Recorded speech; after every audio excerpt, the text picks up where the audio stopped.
What's up, PBL fans? This is your commissioner, Nick, joining me for our Pokemon Battle Network Week 8 coverage. Looking forward to Week 9. This week, we're not featuring any coaches. We're going to be featuring none other than our beautiful lady on the sidelines. And by lady, I mean man. But he's a beautiful man. So, let's give Ian a call, see if he can hop in here and join us. Ring-a-ling-ling. Hello, Ian. Welcome to the Pokemon Battle Network. Nice to be here. You're live. Excellent. I've done no preparation for this. Excellent. Have you at least seen the matches for the week? I've seen some of them. Okay, well, we're going to jump straight into the first one for the week without any delay. It is the Weedles versus the Togepis. So, I have seen this one. One of the rain teams with Mr. Fish. My apologies. Who he did pick up a couple more KOs this week, but did not get to pop off too hard. I think if he had gotten 2 KOs, he would have been tied for overall first place, but he only got 1. And if he had gotten 3, he still would have had the top spot, but I think he only picked up the 1 KO. But this week... I think I did hear the... Someone said that Lauren was basically conceding this one, knowing it wasn't going to go super well just because of the matchup. Yeah, and, Dracovish kind of rips her team up. I handled the Dracovish pretty well, but by that point, there wasn't much left to handle the other Pokemon on the team. That is one of the things that we always talk about, is if you don't have anything good for the Vish, a lot of times you kind of just have to be like, well, what do I sacrifice right now to keep myself in this game? Yeah. It's never a one-on-one, so and then when it's gone, Cheryl still has 2 rain and sand she's got a whole lot of things to worry about. And I think this one was a big part kind of just Lauren needed to make predictions, but they weren't like, oh, this is obviously what they're gonna do. It's like, okay, well, I could go with a safe move, or I could go for something that might not do anything. So she was in a tough spot, and then as we talked about last week, I think her team did not match up really well against the Weedles. There's just the Dracovish. She has nothing that is immune to its Vicious Rend, which is always unfortunate. But even things like Kartana, which is going to resist it, that's an offensive Pokemon, so it's not really going to resist it.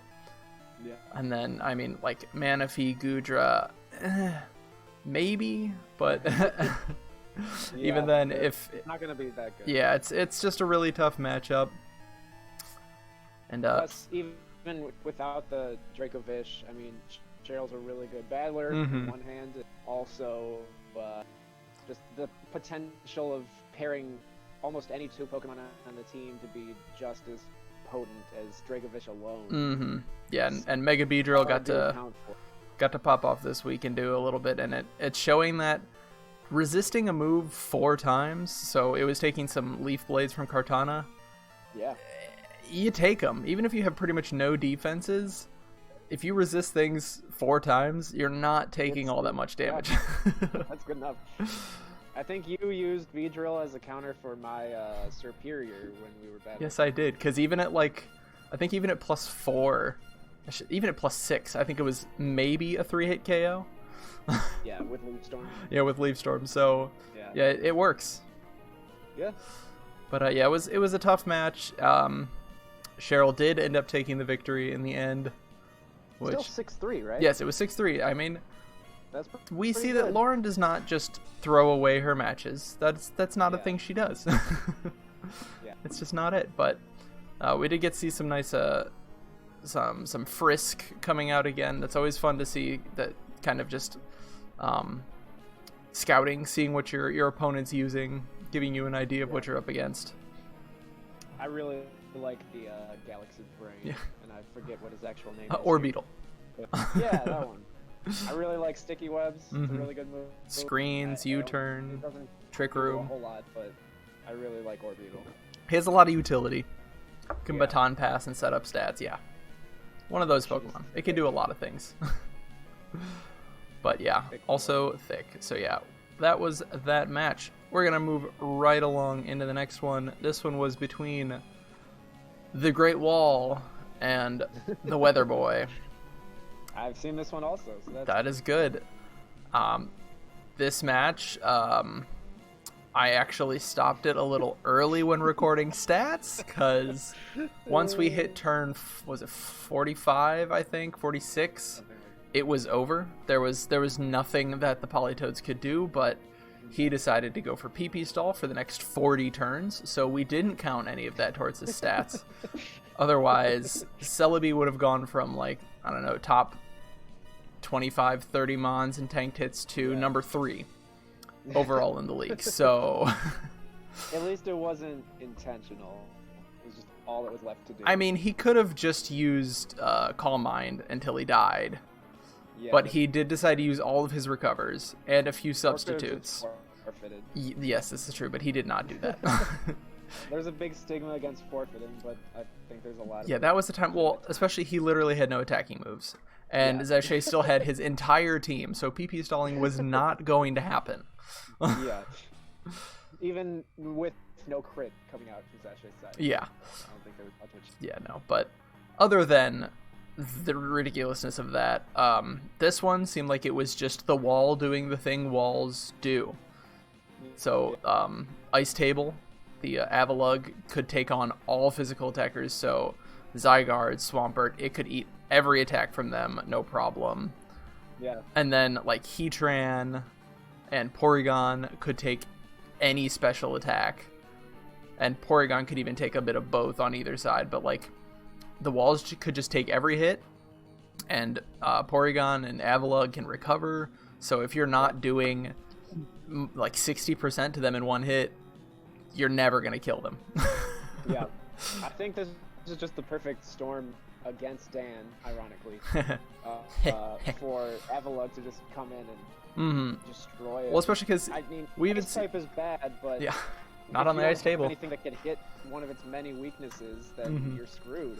Yeah, and then we also did have the... Dan's best Pokemon can't hit it at all. Yeah, and we did have the roar out of Heatran as well, so to block the setup of anybody. So Zygarde tried to set up, Celebi tried to set up to pass, and then Heatran could wall Celebi insanely well, especially since Celebi didn't have any attacking moves. It could just sit there and be like, okay, try and set up. I'm just going to roar you or whoever comes out.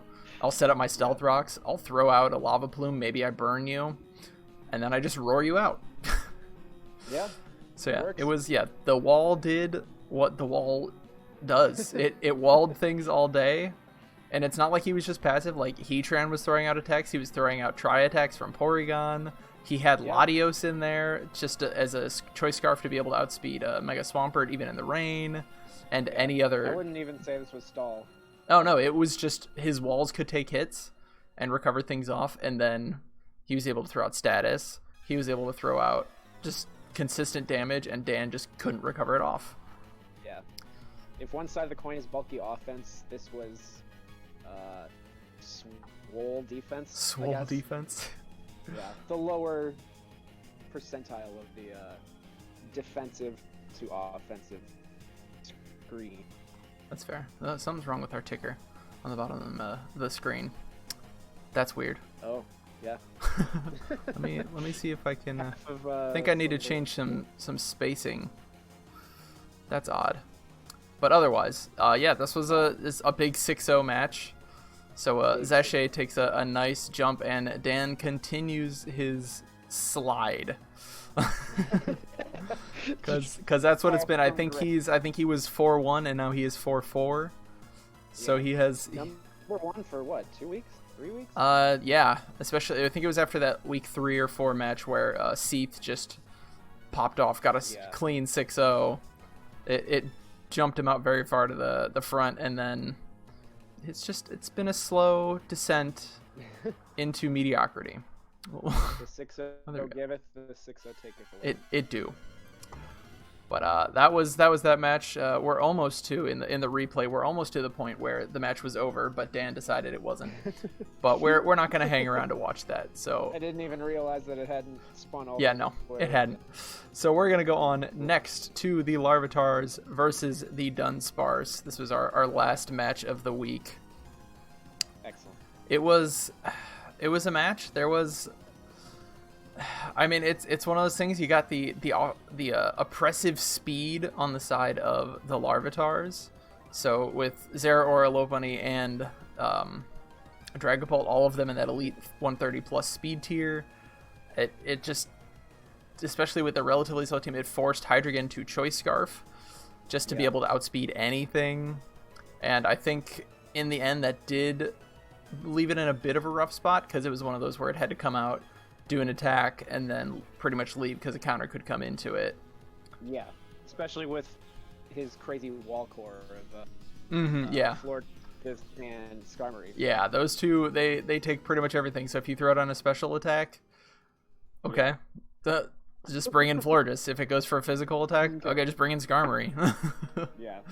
Both of them have consistent recovery. The team comp that I'm all about, with just hard hitters and then big walls. 2 walls, one on each side. Yeah, this week he did have Darmanitan, Zeraora, Megalopunny, and Dragapult on the team. So the offense was there in raging force. Yeah.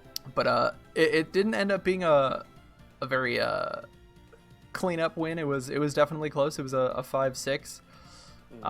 One note I will make is everybody make sure you read the rules before you go into your matches, because we did almost have to have a forfeit on this one because of some technicalities, but it did end up happening. So we're all good. But yeah, in this we did see all you got to do is get a +2 on Dragapult, and then you can Oko Clefable with his E-move. True. So honestly, Dragapult's so much scarier in a Nat Dex draft league than on ladder. Mm-hmm. Yeah, it's just the power to have a Z move to mitigate your kind of terrible move pool on the physical side. Yeah, that's a weakness of a lot of Gen 8 mons.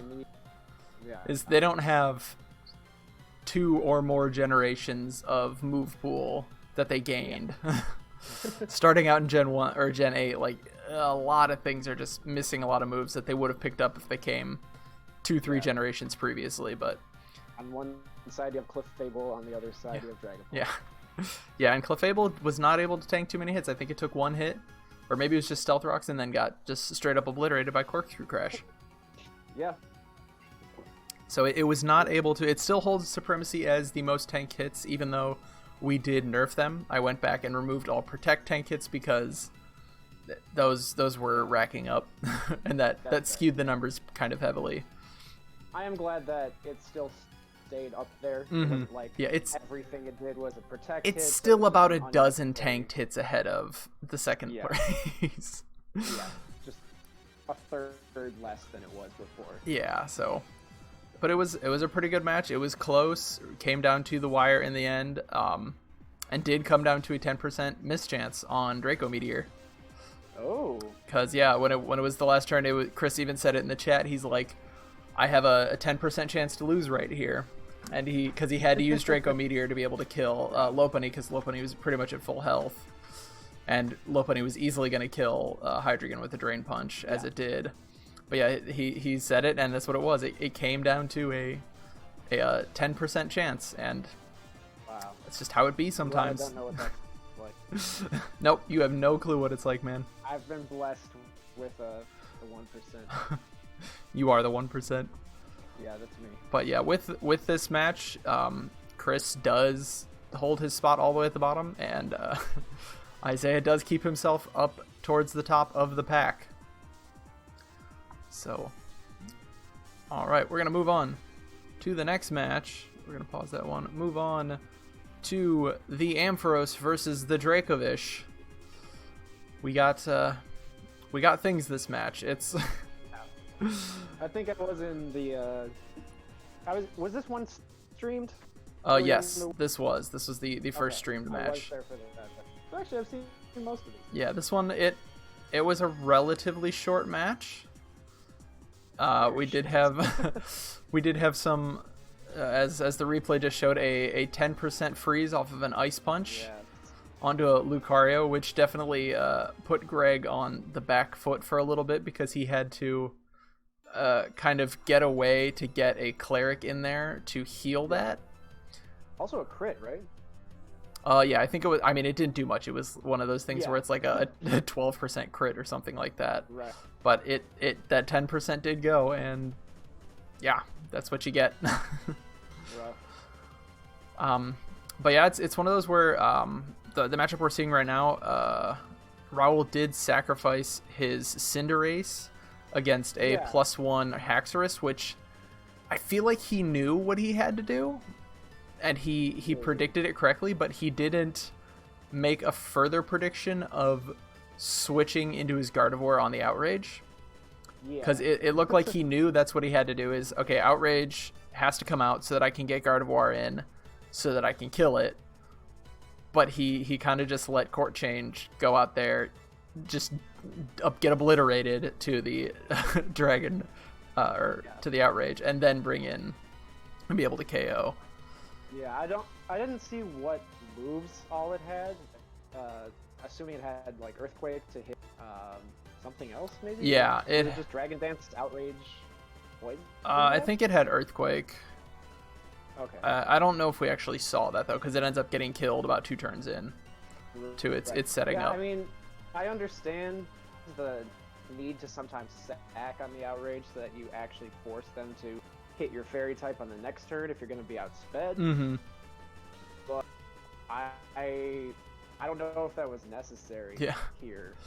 I'd have to watch the battle again, but definitely in the moment, I thought that was just a throw, one of the most necessary Pokemon on the team. Yeah, it could have been executed better, but it was not. So yeah, a quick 23 turn match, but another thing is, right off the bat, Greg did throw out a big Z move from Landorus, which went into Mew and brought it into the red percent of health, less than 10%, and that left it at, it was able to, later in the match, it was forced out against a Vaporeon, because all Vaporeon had to do was click Scald, and Mew's dead, and Mew is out of the game. So getting it to that low health definitely neutered Mew throughout the match, because we know Mew is something that Raul really likes to use. Yeah.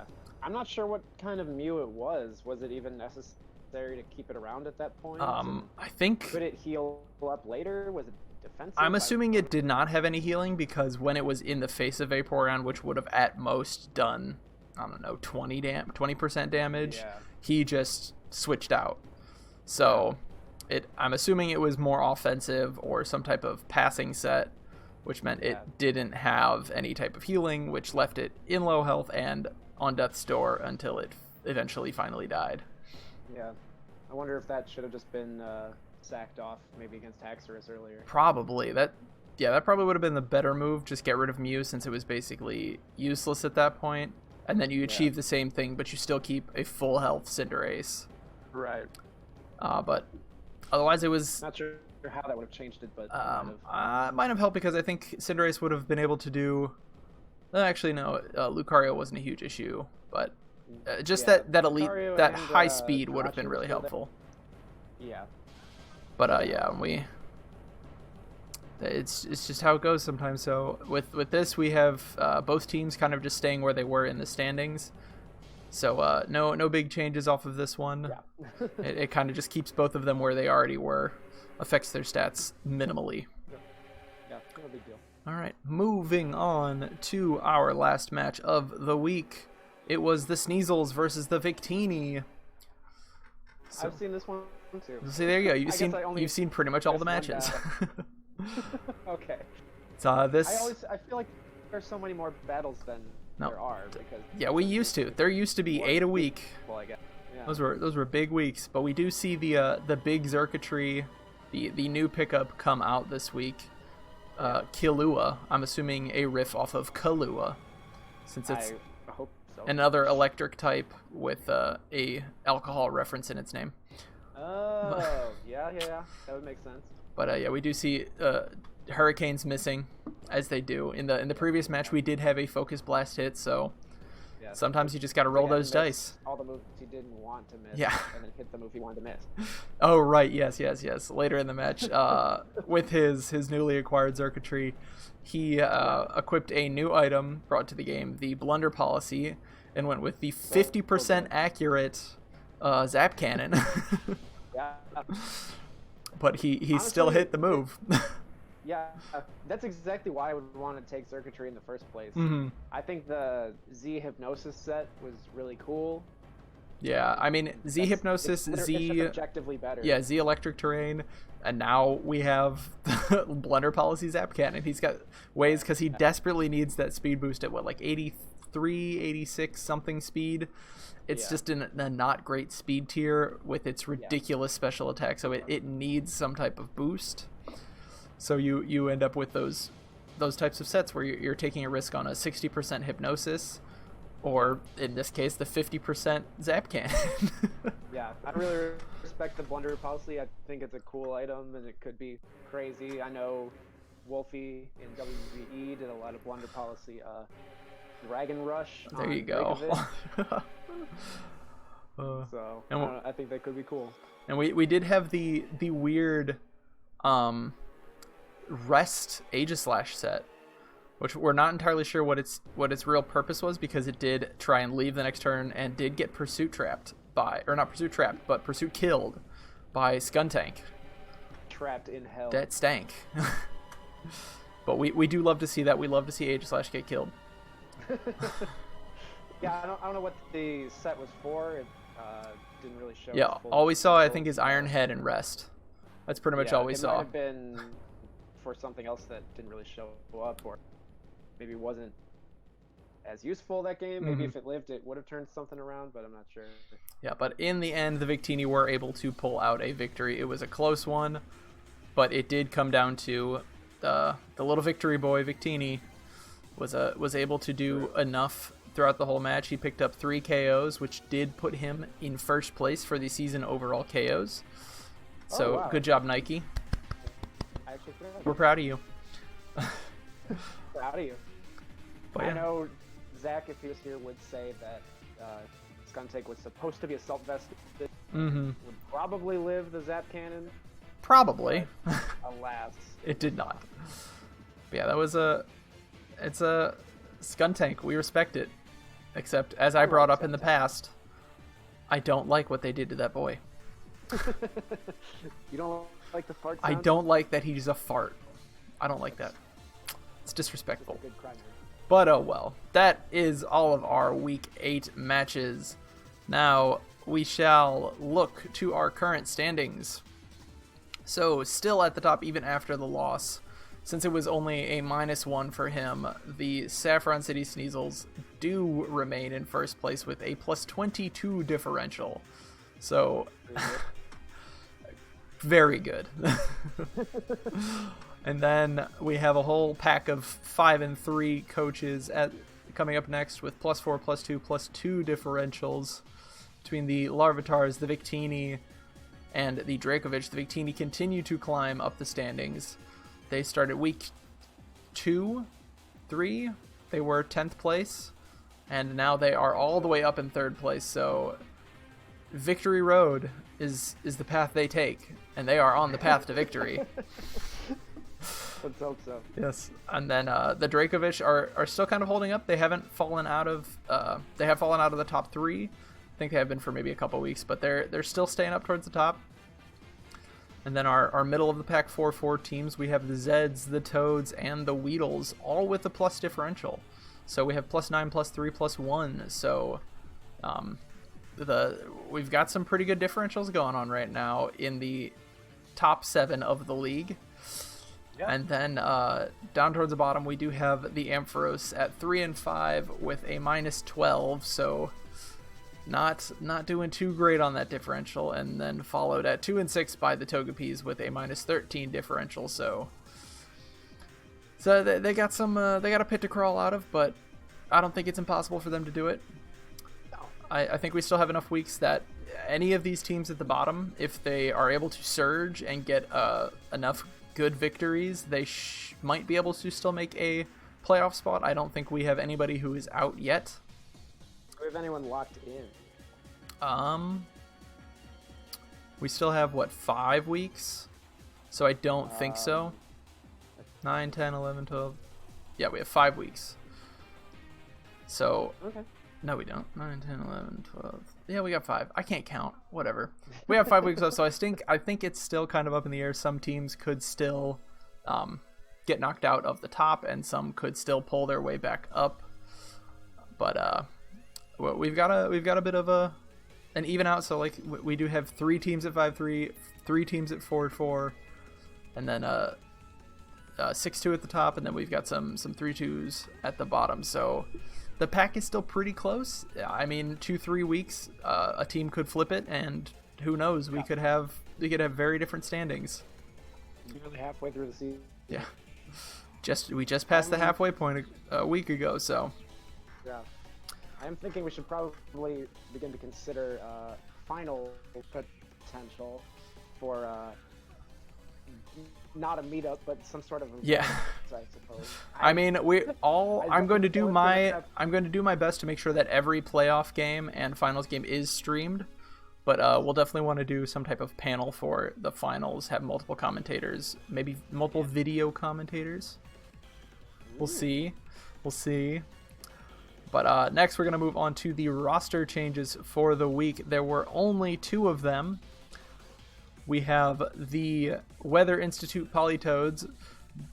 No, I didn't change the draft board. That will be updated later. The Weather Institute Polytoads, they just picked up Jolteon last week through a trade. And immediately they are dropping it to pick up everybody's most intimidating and favorite kitty, Incineroar. Oh.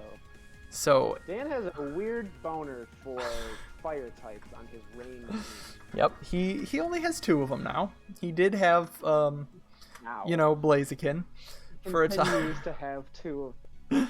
He does. He picks up Incineroar, but we know Incineroar. It's got Fake Out. It's got now Parting Shot. It's got U-Turn. It is an Intimidator. It is a good Pokemon, and in the past it has done really well in VGC. I know it is pretty much the king. It is always on every team. It had like 90% usage for a time, so it's a good pick. And then the other change, the Mahogany Town Dracovish dropped Regirock, what was his name, Big Baldy, I think he had nicknamed him. After I think 1 or 2 matches, he drops him and picks up my favorite Ninja Boy, Ninjask. So, okay. 10 good boy points to whoever can guess why he's picking up Ninjask. I bet Zashay knows. I bet Zashay knows. But yeah, we're probably going to see some speed passing. He can't pass it with you can't pass it with any Swords Dances or anything, but he gets them for free. Honestly, I think a Swords Dance speed boost set just by itself to attack is not the worst. Yeah. Yeah, I mean, I love him. 5, I don't expect it to sweep anything, but yeah, no, even attack is not bad. Even with +2, and his coverage isn't great, so like his only ground coverage is Dig. So it does leave him in a really rough spot where he kind of wants to run a Z move to be able to actually take advantage of that. But it's Ninjask, I respect it. Until he starts, passing a +6 speed to his Vaporeon or something, and then... Right. But I mean, he does have a lot of things that would really appreciate a +2.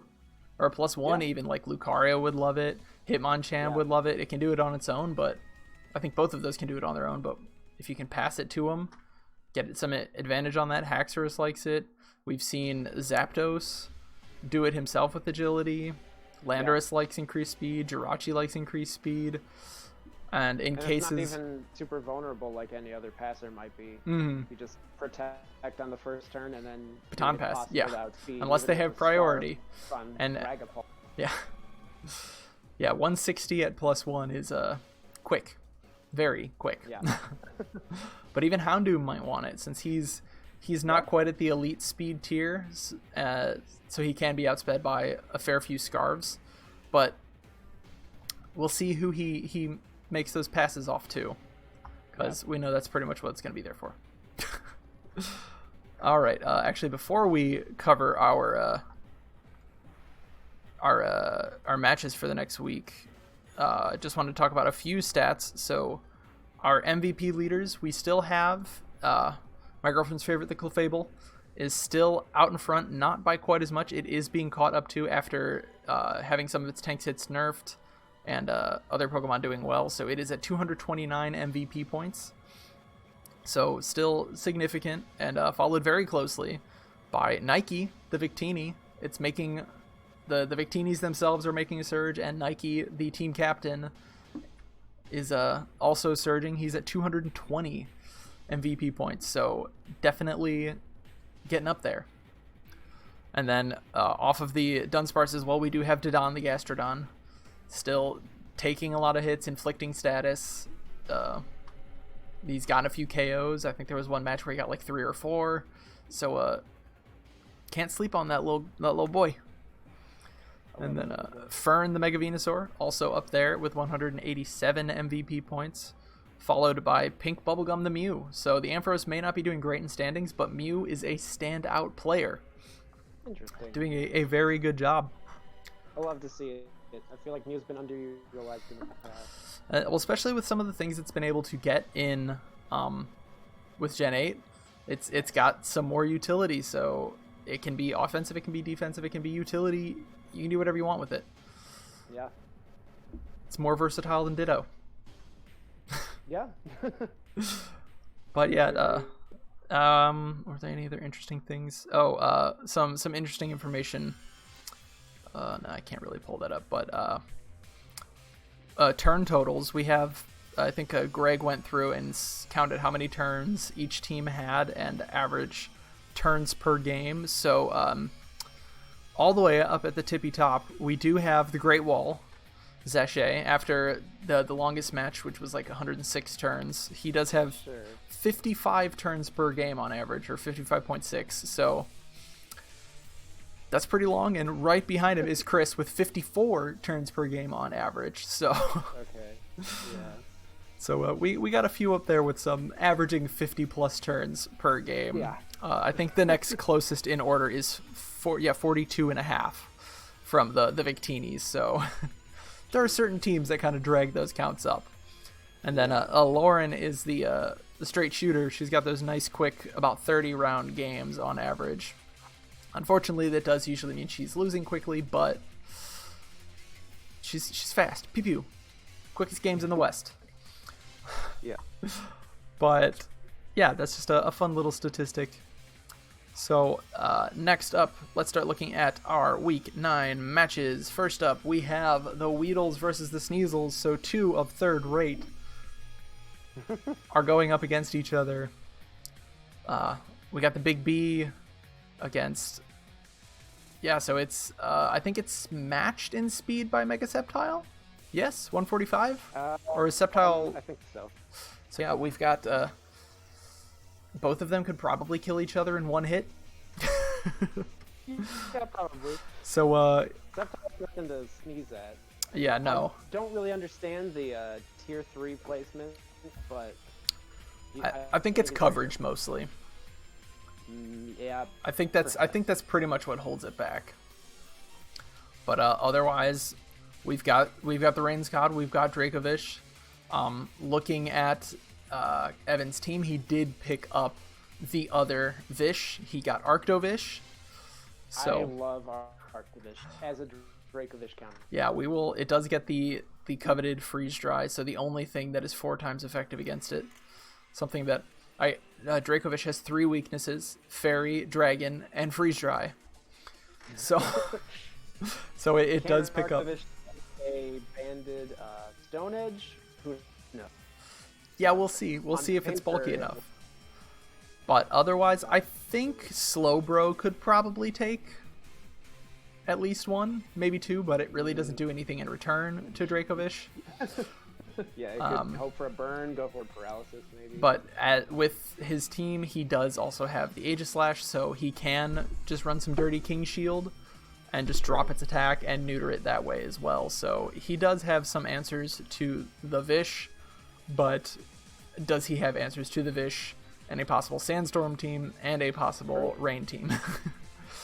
I've just done the calc, and Adamant Band can 100% KO, 2-hit KO with Crunch, and has a decent chance to 2-hit KO with Vicious Red. Ah, well, there you go. So Slowbro is not necessarily an answer. Yeah. But we'll see if Cheryl does decide to run Sand, because Evan does have Big Colossal, a boy who we already see tanking about 1,000 hits. If you put him in a Sandstorm, he's going to get even more special defense, which means he will take even more hits. Yeah. And he's doing pretty well. I do like the Sand on Cheryl's team. I think Sand is easily splashable. Just throw an Excadrill and one of the 3 Sand users. They're all good. I don't think it's really necessary to ever bring Sand on Cheryl's team. Yeah, with Dracovish. Rain is just so much better always. Hey, maybe she's just setting this up so that she can, what is it called, where you franchise Pokemon for the next season, and she's gonna take Vish when he gets Sand Rush, right, as a hidden ability. Yes. So maybe that's what she's there for. She's planning ahead, which would be disgusting. Yeah, that would be disgusting. I would hate it. But yeah, that match should be a good one. Both of them are very good battlers, so I'm interested to see how it turns out. Maybe we'll make that a feature. Who knows? Or people will probably be like, "Why do you keep featuring Cheryl? She's a good battler. I like her battles." What, 4th time on the chain? Yeah, whatever. All right, moving on. Our next battle is the Dunsparce and the Toads. So Rain team versus Rain Delay.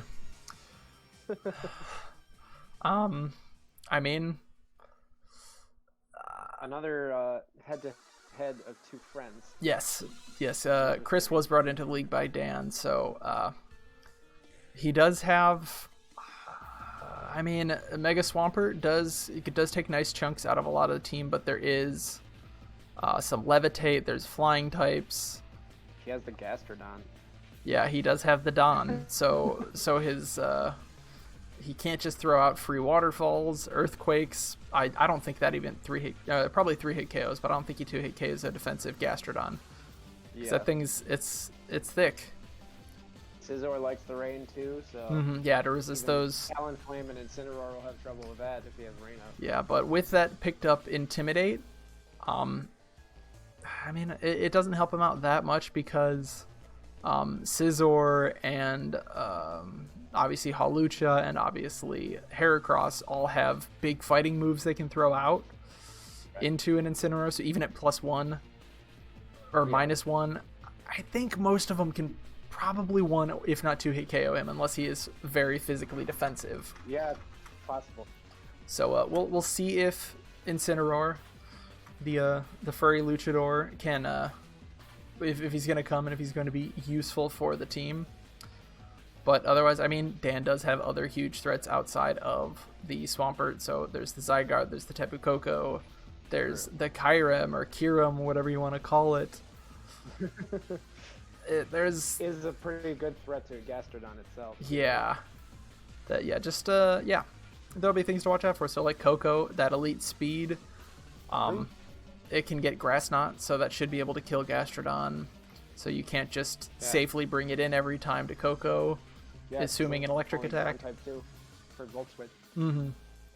Honestly, just bring Volt Switch. Make sure you're not Choice Specs, and then just wait for it to come in and then hit it back with a Grass Knot. Yeah, there you go. But yeah, this. But I think this one could possibly be a long match. We'll see if Dan can break through the Clefable. It will probably wall both Zygarde and Kyurem pretty well. So we'll see if Dan maybe tries some more passing with Celebi to get an edge and pick up a KO on that thing, so it stops picking up a ridiculous amount of tanked hits per match. Yeah. But yeah, I think this one will be close. I'm not entirely sure. I think Dan has a bit of an edge just because it seems like Chris is... I think he's struggling to find some creativity with his team. So if he can come up with some clever sets, I think he might be in better shape, but we'll see. We will.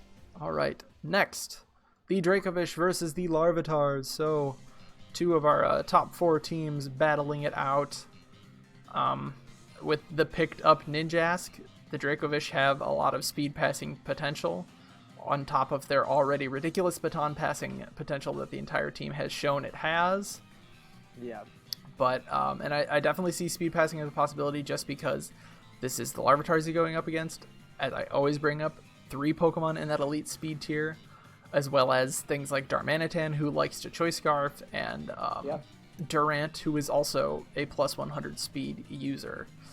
So I am wondering if the Ninjask was picked up specifically for this team. It's possible, but I mean, there was already Zapdos, who we've seen use Agility and Baton Pass.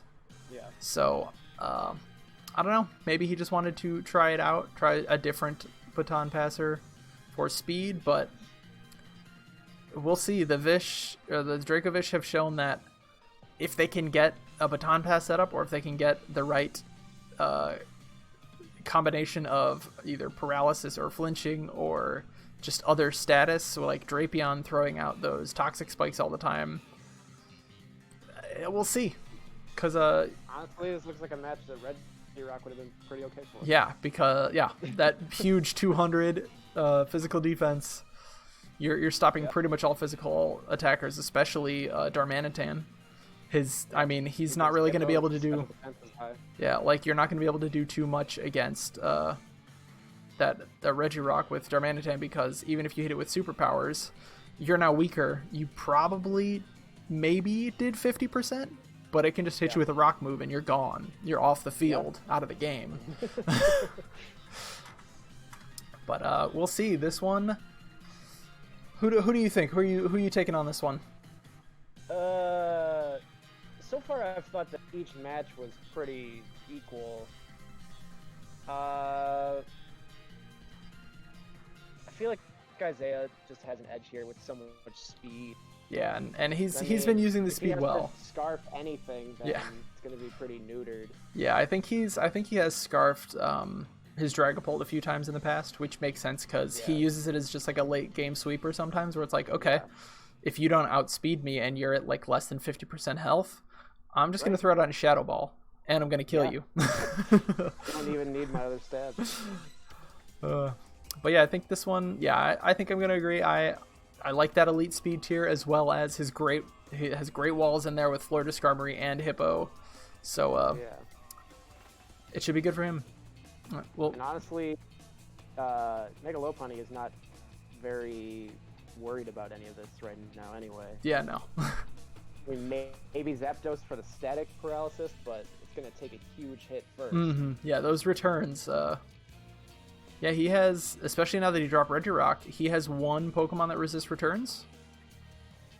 Oh no, 2. Sorry, he has Lucario and Lucario, I guess. Yeah, Lucario and Jirachi. Yeah, I didn't even consider. But otherwise, everybody else takes neutral damage from that. So there's some potential for, if you get good matchups, you can just take some big chunks out of things. Right. So we'll see if the bunny can do it. All right. I think it can. Moving on to the Zeds versus the Ampharos. We have the Great Wall versus Mew and friends. But immediately looking at it, Gardevoir and Mew obviously are pretty much the biggest threat. I think. Just anytime there's somebody against Zashay, I just look if they have a Psychic type. Yeah, 2 big Psychic types. Mew, especially as a Z captain. Yeah. I mean, it can even go with that Munium Z. So that's going to be a big Psychic attack they can throw down, which, I mean, sure, there are plenty of things that don't care about it, though. So Latios and Heatran, both of those. But, I mean, Heatran I don't think is as safe since Mew can get Earth Power. Right. But Latios I think is pretty safe in most cases to be able to come into Mew Psychic attacks. But there is also things like Mandibuzz. Doesn't care about Psychic, doesn't care about Ground. And then you're starting to run out of coverage options on Mew, so... Yeah. Most teams have to be scared because Mew could do literally anything. Mm-hmm. But the walls. Zashay has so many bulky Pokemon that Raul pretty much has to figure out if he's going to switch into Latios to take the Psychic, or if he's going to switch into Bronzong to take the Psychic, or if he's going to take switch into damn it, I always Mandibuzz to take the Psychic. Yeah, there's a lot of things that can switch in. Have different weaknesses that he has to prep for. But yeah, this one, we'll see if Raul can break the Great Wall. I don't think he's shown too much wall breaking capabilities on his team. He definitely has some potential there, so if you have a big Z move coming out of Garchomp, especially if he's at +1 or +2, that definitely can start breaking down walls, but nothing ridiculous. No ridiculous wall breaking potential. So I think he'll have to get clever with some of his sets, give coverage moves to things, just keep the battle swaying in his direction. He does have some decent pivot ability, so he can U-turn with Cinderace, he can U-turn with Mienshao, he can parting shot with Savali. So like he may just have to kind of keep the momentum going, give himself good matchups to try and beat down the Great Wall, which we did see this most recent week is very great. It is quite a wall. Very great. But yeah, I think this one is Raul's match to lose. He's gotta find his way to break the wall, and if he's unable to do that, as we've seen, if you can't get past defenses on both sides, if you can't get past, if you can't overpower the physical walls and then keep powering through the special walls, you have a rough time. Zesh's team isn't one you can really switch in and out with, because he's either going to recover or seed you or get some kind of hazard or status. Yeah, there's a lot of dangers, so he's just gonna, I think Raul's just gonna have to break the right bits of the wall and break on through to the other side. Continuing to our last match of week 9, the Victini versus the Togepi. So the two, I think, smallest mascots, each standing about a foot tall. I wonder how big Toryanzi is. I think he's no, Weedle's probably the smallest. Okay, yeah, that's fair. But this is the mini matchup. It is the matchup between the two smallest. Yeah. Or two of the smallest. But the Victinis, as I have pointed out, they are surging. They are working their way up the standings. So, and the Togepis are struggling to get a foothold. But just looking at the teams, there is a lot of fast sweeping potential out of the Togepis. Yeah. So you've got the Manaphy, you've got the Kartana, you've got the Nihilego. Like all big, especially both of those Beast Boosters can snowball. So if they can get going in the right position, they can just start ripping through a team. Yeah. I'll say it every single time it comes up. I think Manaphy is the most dangerous Pokemon in the draft league. Yeah, if you can get it with whatever it needs, so maybe you set screens up in front of it. Yeah. it's gonna be dangerous. It has an answer for almost every situation possible. Yeah, and I think I could, but there is still Mama Beef. That thing, it takes hits. We've seen it. I mean, as long as you don't catch it on a bad turn, on a bad switch or something, it's something you're gonna have to fight to break through. Yeah. So, as the only other drafter of Mama Beef, I really like Mega Audino. Yeah, it takes the hits really well. It's really bulky. It has surprising coverage for being like Gen, but it doesn't have Moonblast. What a crime. It has Dazzling Gleam. Yeah. It's just criminal. Criminal, I say. A worse fairy than Blossom. Yeah. Objectively. Yes. Blossom for tier 3 Mega. I'm calling it. Yeah, I mean, just based on that, yeah. But, yeah, I don't think either team has an easy match. Because, as I pointed out, there's a lot of snowballing potential out of the Togepis. Yeah. Maybe she'll have a week where she can bring Magneton and he won't get obliterated in one shot. Will this be the week? I don't think so, but maybe. Yeah. Maybe she can get some in the future. He has, what, 2 steel types? 1, 2. Yes, he does have 2 steel types. Yeah. So that Magnet Pull is possible, but I don't think either of them really care. Well, maybe a Corviknight wouldn't like it. Yeah. But probably has enough defenses that it could stay in and just go for a body press. Yeah, body press. I hope you hear the train going in the background of my. Choo choo. It's not even close to me. It's like 4 blocks away. That's just how it goes. But yeah, I think this one could go either way. I think if Zach slips up, Lauren could definitely snowball. Or I mean, she's even shown before things like American Dragon, her Coffergregious, or a Gudra. If you don't have something that can quickly take them out, and they have the right coverage moves, like Coffergregious, she has used Infestation before. So if she traps you and you have no way to really kill it, it can just chip you down, it can protect, it can throw down Shadow Balls at you. And then Gudra, we've seen it have a couple nice weeks where it gets something on a switch in, that thing takes a huge amount of damage, and then can't really do enough in return so that it doesn't just die. Yeah. And then if you can't outspeed it with something, it's got, what, 80 speed? So you gotta watch out for it. So we'll see. He did pick up the Jelly Belly, the Reuniclus. We'll see if it can get a big week one of these weeks. It did get to play around a bit with Trick Room this past week. But I know he's joked about running a ridiculous physical set on it before. Oh. So we'll see. Oh my. It does have a whole bunch of physical moves. So actually, anyone that has Conkeldurr has a chance to win. Yeah, this is true. Yeah, we've seen that a few weeks where it's just, okay, you don't have an answer for Conkeldurr, and he's out on the field, so I just throw out a big attack.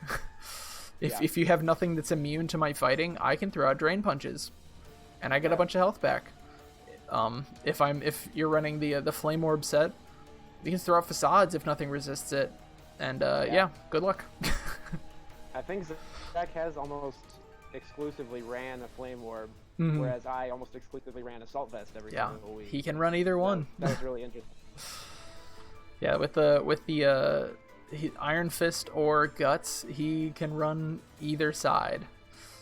You could even try and get real tricky if you knew they were going to try and burn you.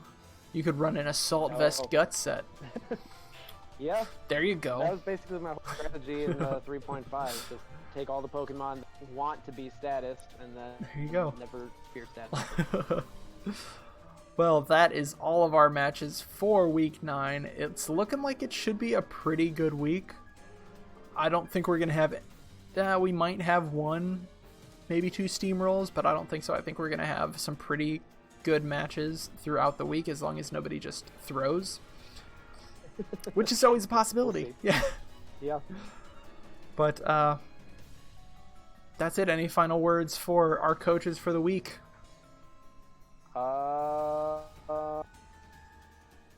Nope. All right. That's good. That's good. I think of something inspirational, but it's okay. Sometimes there's no inspirational words. That's all there is. Yeah, so, well, thank you for joining me.